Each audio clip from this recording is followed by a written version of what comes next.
No coração de Lisboa, onde as ruas empedradas ecoam com o som dos bondes antigos, João acordou sobressaltado com o barulho de uma mensagem no celular.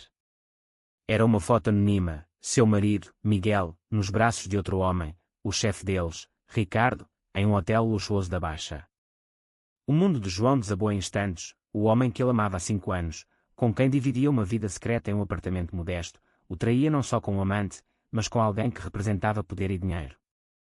João, de 32 anos, trabalhava como cuidador de idosos em uma residência no Bairro Alto. Seus dias eram preenchidos com rotinas simples: ajudar Dona Maria a tomar remédios, preparar refeições leves, escutar histórias antigas de uma Lisboa que não existia mais. Seus colegas o chamavam de babá de vovó, uma piada cruel que mascarava o desdém pela profissão que ele escolhera por amor à avó falecida. Miguel, por outro lado, era ambicioso, um gerente de projetos em uma empresa de tecnologia, sempre buscando promoções e contatos. Eles se conheceram em uma festa discreta da comunidade LGBT, onde João se sentiu vivo pela primeira vez, longe das expectativas sufocantes de sua família conservadora em Porto. A traição veio como um soco no estômago. João sentou-se na cama, o coração acelerado, revisando mentalmente os últimos meses. Miguel chegava tarde, alegando reuniões extras, e exibia presentes caros que João atribuía a bônus no trabalho. Agora, tudo fazia sentido. Miguel, o oportunista, usava o relacionamento com Ricardo para subir na carreira, enquanto João era o marido em casa, o que sustentava o lar com seu salário modesto. A raiva misturava-se à dor. João havia sacrificado tanto por esse amor. Ele abandonara sonhos de estudar arte para apoiar Miguel financeiramente nos primeiros anos, e agora é isso. Ele ligou para Miguel, que atendeu com voz sonolenta. O quê? Uma foto. Deve ser montagem, amor. Vamos conversar em casa. Mas João sabia que era real.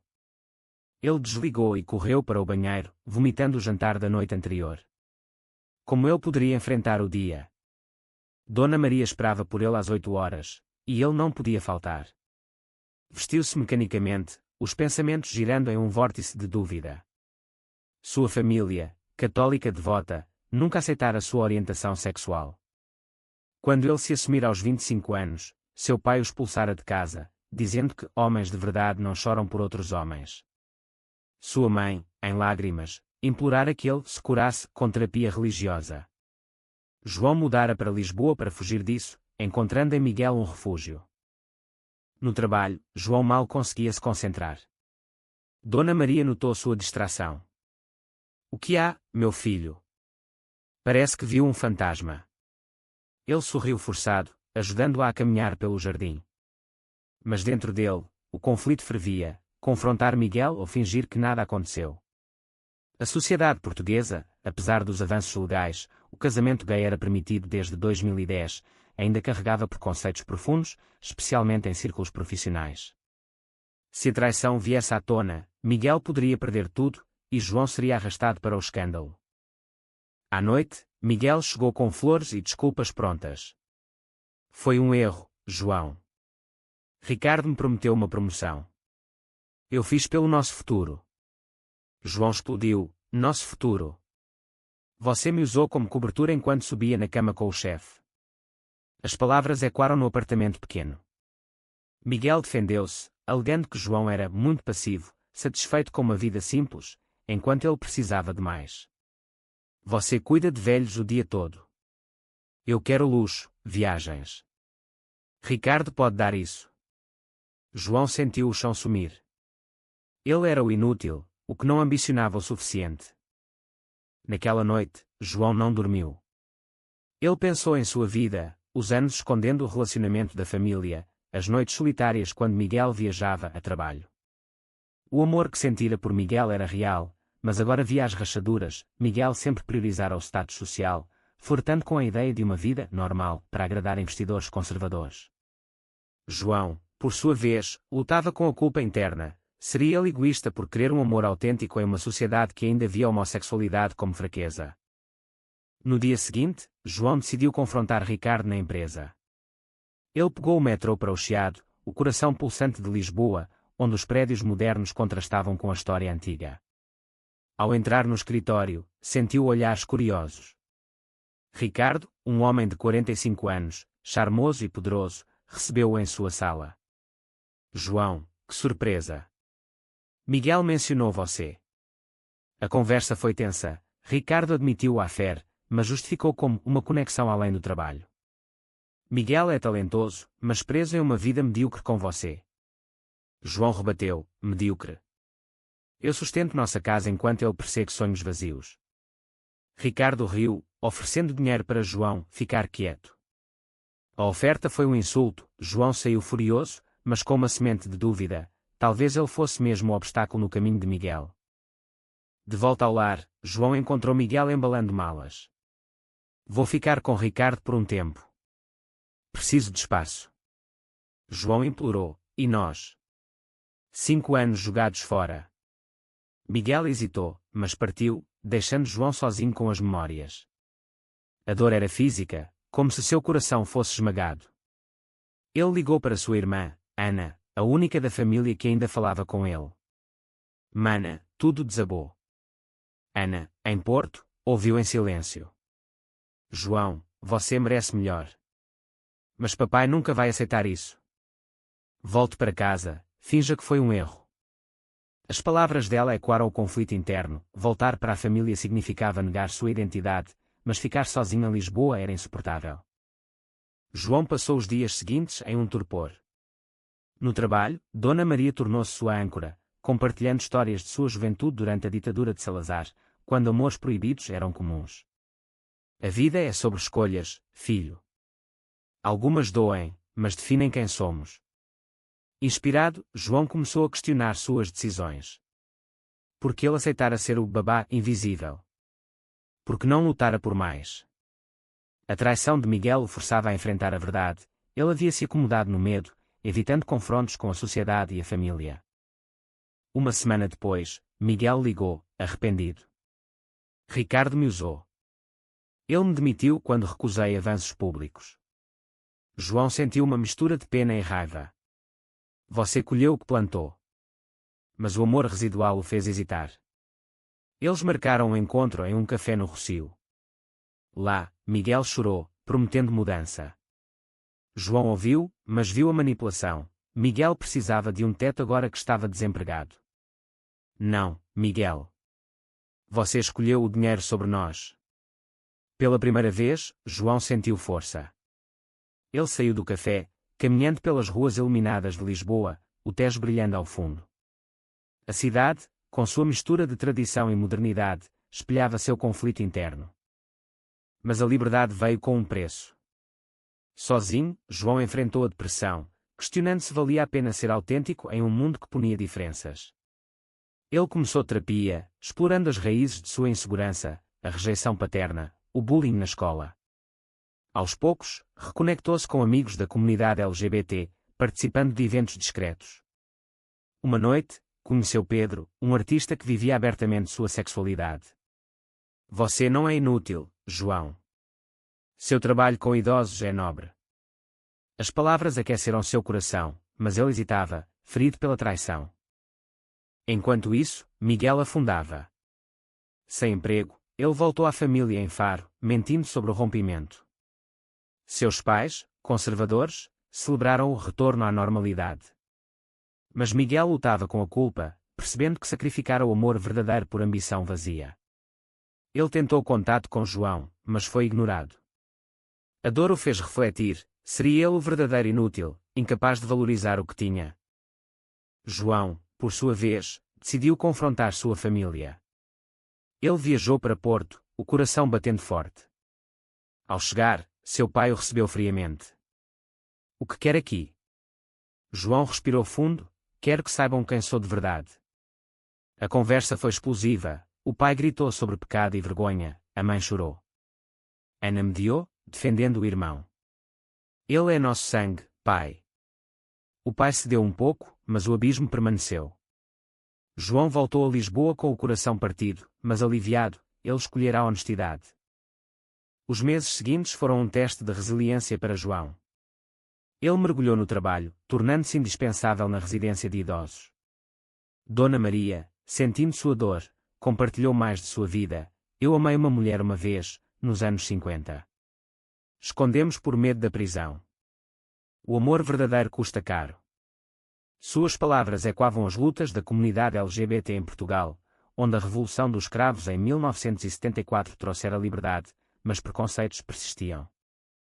João começou a voluntariar em uma associação LGBT em Lisboa, ajudando jovens em situação similar. Lá, ele viu histórias piores, adolescentes expulsos de casa, vítimas de violência. Isso o fez valorizar sua posição, ele tinha um emprego, amigos. Mas a solidão noturna o consumia. Ele sonhava com Miguel, acordando suado. A traição não era só física, era a quebra de confiança que doía mais. Miguel, em Faro, lutava com o desemprego. Ricardo espalhara rumores na indústria, rotulando-o como instável. Ele procurou empregos, mas as portas se fechavam. Seus pais pressionavam para que se casasse com uma mulher decente. Esqueça essa fase, filho. Seja homem. Miguel sentia o peso da expectativa social, em uma sociedade onde o machismo ainda reinava, ser gay era visto como fraqueza. Ele pensou em voltar para João, mas o orgulho o impedia. Uma ligação inesperada mudou tudo. Ana, irmã de João, contatou Miguel.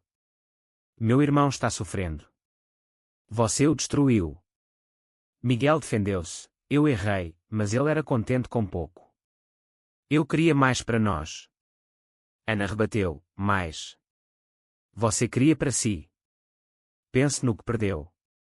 A conversa o abalou. Ele percebeu que sua ambição era uma máscara para inseguranças profundas, medo de ser visto como menos homem por amar outro homem. João, enquanto isso, aprofundava sua amizade com Pedro. Eles passeavam pelo Alfama, ouvindo fado melancólico. Pedro compartilhava sua história, assumido desde os 18, ele perdera a família, mas ganhara a liberdade. A sociedade muda devagar, João. Mas nós podemos ser o exemplo. João sentia atração, mas hesitava, a ferida de Miguel era fresca. Em uma noite chuvosa, Pedro o beijou. João recuou, não estou pronto. Pedro entendeu, mas plantou a semente de um novo começo. A tensão escalou quando Ricardo apareceu na residência de João. Preciso falar com você. Ele ofereceu um emprego melhor na empresa, como consultor de bem-estar. João riu amargamente, para me calar sobre o affaire. Ricardo admitiu, Miguel foi um erro. Mas você é estável, o tipo que precisamos. A oferta era tentadora, salário maior, estabilidade. Mas aceitar significava compatuar com o sistema que destruíra seu casamento. João recusou, prefiro ser babá de vovó do que vender minha alma. Essa decisão o empoderou. Ele começou a escrever um blog anónimo sobre experiências LGBT em Portugal, compartilhando histórias de discriminação no trabalho, pressão familiar. O blog ganhou tração, atraindo comentários de apoio e ódio. Um deles veio de Miguel, sei quem você é, sinto falta. João ignorou, mas o coração acelerou. Miguel, impulsionado pela culpa, viajou para Lisboa. Ele encontrou João no trabalho, esperando do lado de fora. Por favor, me ouça. João cedeu, levando-o para um banco no mirador de São Pedro de Alcântara, com vista para a cidade. Miguel confessou, eu era oportunista. Traí porque tinha medo de falhar. Mas perdi o que importava. João ouviu, lágrimas nos olhos. Você me fez duvidar de mim mesmo. Agora, estou reconstruindo. Miguel implorou perdão, mas João disse, perdão não apaga o dano. Eles se separaram, mas Miguel não desistiu. Ele começou terapia, confrontando seu machismo internalizado. Seus pais descobriram a verdade através de rumores, reagindo com fúria. Você nos envergonha. Miguel rebateu, o vergonhoso é esconder quem sou. Ele foi expulso, ficando em um albergue em Lisboa. A perda o fez valorizar o que João representava, estabilidade emocional. João, sabendo da situação de Miguel, sentiu compaixão. Ele o ajudou a encontrar um emprego temporário como garçom. Não por amor, mas por humanidade. Miguel aceitou, grato. Aos poucos, eles reconstruíam uma amizade tênue, mas o romance estava quebrado. João explorava sua identidade com Pedro, indo a um festival LGBT no Príncipe Real. Lá, viu casais abertos, famílias arco-íris, sentindo esperança. Mas o conflito interno persistia. João questionava: era certo perdoar traição? A sociedade portuguesa, com sua herança católica, enfatizava a redenção, mas ele lutava com a raiva. Em uma sessão de terapia, o psicólogo perguntou: o que você ganha guardando rancor? João refletiu: talvez liberdade venha de soltar o passado. Miguel, por sua vez, enfrentava consequências profissionais. Ele processou Ricardo por assédio, expondo-o à FER. O escândalo abalou a empresa, com mídia cobrindo traição corporativa em tempos de igualdade. Miguel ganhou apoio da comunidade LGBT, mas perdeu amigos conservadores. O preço da verdade era alto, mas libertador. João leu as notícias, orgulhoso de Miguel por finalmente se posicionar. Ele marcou um encontro: você mudou. Miguel sorriu: graças a você. Mas João esclareceu: estamos em caminhos diferentes agora. Ele escolhera Pedro, que o apoiava sem condições. A família de João soube do escândalo através de Ana. O pai ligou, furioso: isso é o que acontece com esse estilo de vida. João rebateu: não é estilo, é quem sou. Aceita ou perca um filho. A mãe interveio, propondo uma visita. Era um passo pequeno, mas significativo. Com o tempo, João consolidou sua nova vida. Seu relacionamento com Pedro florescia devagar, baseado em respeito mútuo. Eles viajavam para Sintra, explorando palácios encantados, simbolizando um conto de fadas real para amores marginalizados. Pedro, artista, pintava retratos de João, capturando sua força interior. Você não é mais o inútil. É um sobrevivente. Mas sombras do passado persistiam. Miguel, agora em um emprego estável como consultor freelance, via João e Pedro juntos em eventos. A inveja misturava-se ao arrependimento. Ele datava casualmente, mas nada preenchia o vazio. Em uma noite de fado no bairro Alto, ele encontrou João sozinho. Feliz. João assentiu: sim, mas doeu chegar aqui.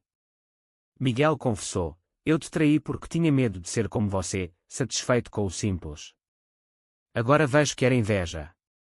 João perdoou verbalmente, mas o coração guardava cicatrizes. A pressão familiar intensificou-se. A mãe de João veio a Lisboa, implorando reconciliação. Seu pai está doente. Volte. João visitou Porto, encontrando o pai debilitado por um derrame. Filho, eu errei. O medo me cegou.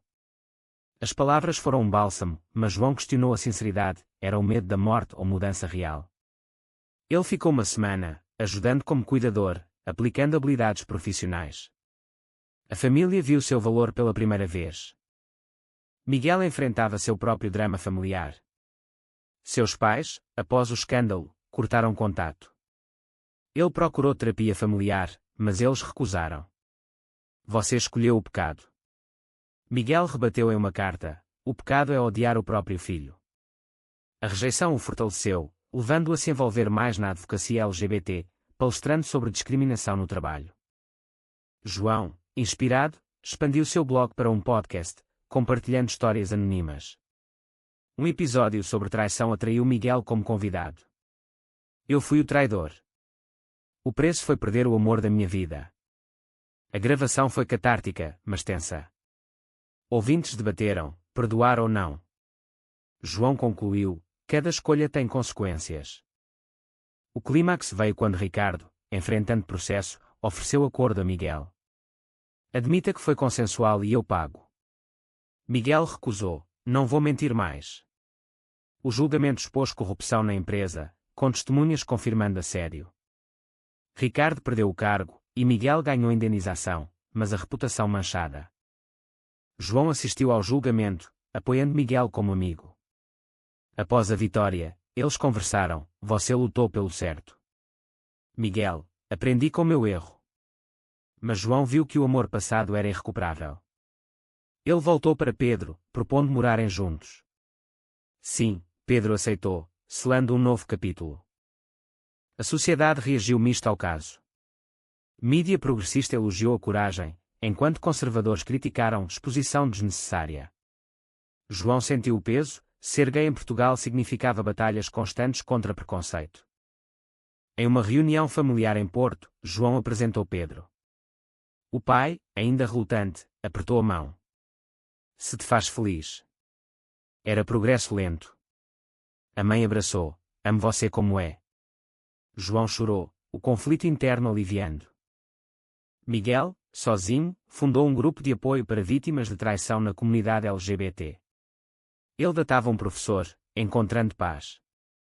Mas via João como o que escapou. Anos se passaram, mas as cicatrizes moldavam os personagens. João, agora 35, promovido a coordenador na residência, treinava novos cuidadores. Seu relacionamento com Pedro era sólido, adotando um cão como um filho. Eles participavam de marchas do orgulho em Lisboa, símbolos de resiliência. Miguel, bem-sucedido em consultoria ética, escrevia um livro sobre ambição e amor.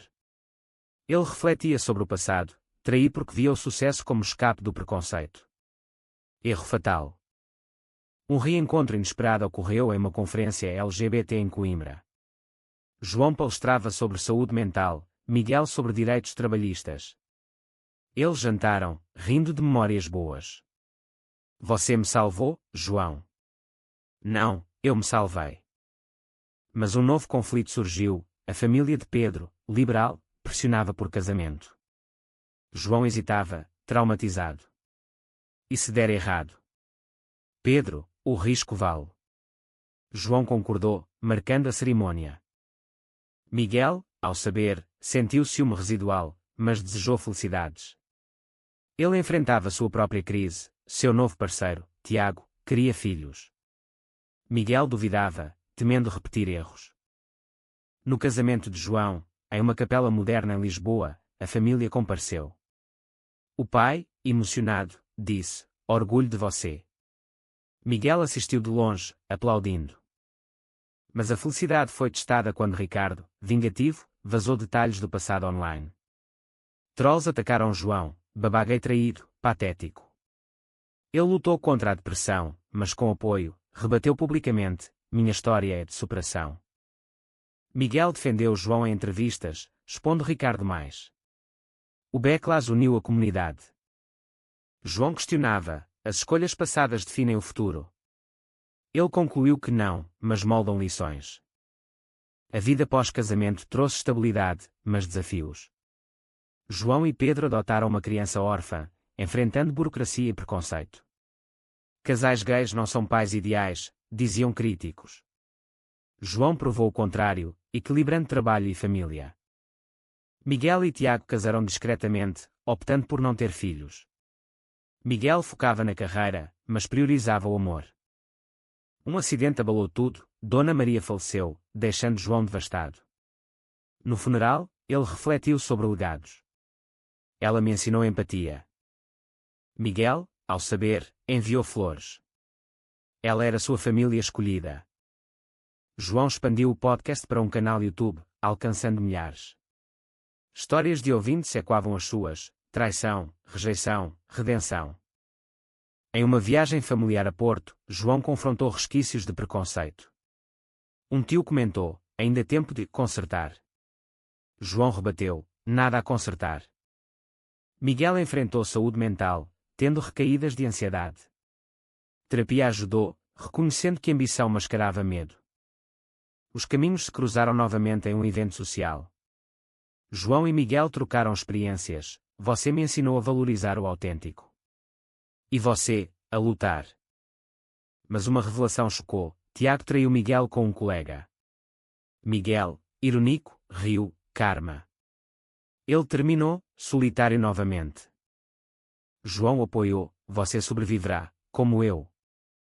No ápice da narrativa, João refletia sobre a jornada. De babá inútil a homem empoderado, ele pagara caro: perda de amor, rejeição familiar, exposição pública.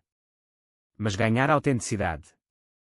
Miguel, reconstruindo, fundou uma ONG para apoio LGBT no trabalho. Ele datava casualmente, cauteloso. Em uma reunião final, eles brindaram: às escolhas que nos definem. A história termina com João olhando o Tejo, família ao lado. Ele se pergunta: perdoar traição é fraqueza ou força? Mas e você, leitor? Trair por ambição justifica o dano causado, ou o preço sempre é alto demais para valer a pena?